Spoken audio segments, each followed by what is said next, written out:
శివనామాన్ని, అదేవిధంగా 108 సార్లు రామనామాన్ని స్వహస్తములతో రాయాలి అనేటటువంటిది ఈ కార్యక్రమం యొక్క ముఖ్యమైనటువంటి ఉద్దేశ్యం. ఈ విధంగా మనస్సులో ఉన్నటువంటి సంకల్పం ఏమిటి అంటే, కనీసం 1,00,00,000 మంది భక్తులు తమ హస్తముల ద్వారా భక్తులకు ఇవ్వబడేటటువంటి ఒక పత్రంలో ముందు భాగంలోనూ వెనక భాగంలోనూ శివనామాన్ని, రామనామాన్ని 108 సార్లు రచించి దాన్ని పీఠమునకు సమర్పించి, ఇక్కడ చేయబడినటువంటి వ్యవస్థ ఏర్పాట్ల ద్వారా పీఠమునకు సమర్పించిన పిదప ఆ పత్రములను శృంగేరి క్షేత్రంలో శ్రీమఠంలో ఉన్నటువంటి తోరణ గణపతి సన్నిధి దగ్గర ఇప్పుడు నూతనంగా నిర్మించబడుతూ ఉన్నటువంటి హరిహర నామాలయములో ఆ మందిరంలో ఆ పత్రములన్నిటినీ కూడా అక్కడ స్థాపించడం. ఈ ఒక కార్యక్రమాన్ని అంటే 1,00,00,000 సంఖ్యలో భక్తుల చేత ఈ లేఖన యజ్ఞంలో ఈ భగవన్నామామృతాన్ని రచింపజేసి ఆ పత్రములన్నిటినీ కూడా వచ్చే రామనవమి సందర్భంలో అక్కడ శృంగేరిలో ప్రతిష్టాపితం చెయ్యాలి అనేటటువంటి ఒక సంకల్పంతో ఈ కార్యక్రమాన్ని మొన్న నవరాత్రి మహోత్సవముల సందర్భంలో విజయదశమి నాడు ప్రారంభించడం జరిగింది. స్వయంగా మా యొక్క ప్రార్థనకు కనికరించి మా గురువరేణ్యులు తమ యొక్క అమృత హస్తములతోనే శివనామాన్ని, రామనామాన్ని 108 సార్లు రచించి, మొట్టమొదట రచించి ఈ కార్యక్రమాన్ని ఉద్ఘాటన చేసి మాకు అనుగ్రహించారు.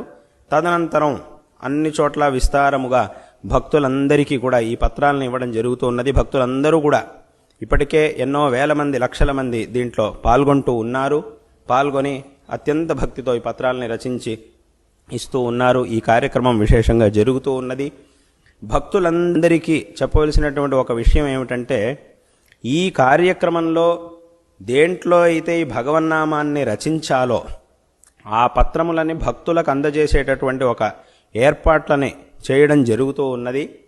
ఇందులో ఈ ఒక కార్యక్రమంలో ఎవ్వరూ కూడా ఒకే ఒక్క రూపాయిని కూడా ఖర్చు పెట్టవలసినటువంటి అవసరమే లేదు.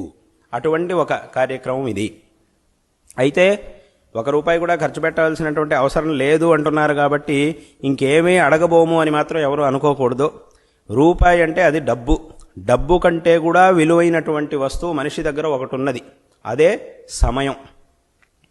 కాబట్టి అటువంటి సమయాన్ని మీ దగ్గర అడుగుతూ ఉన్నాం.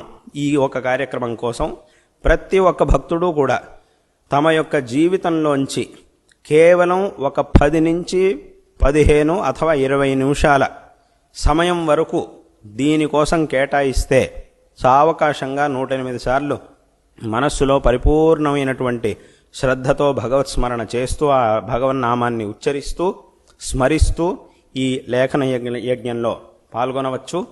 అయితే ఇలా పాల్గొన్న తర్వాత మీరు సమర్పించినటువంటి ఆ ప్రతి ఒక్క పత్రము అక్కడ సన్నిధిలో ఆ హరిహర నామాలయంలో ఈ ఒక పత్రాన్ని అక్కడ స్థాపించడం అనేటటువంటిది జరుగుతుంది.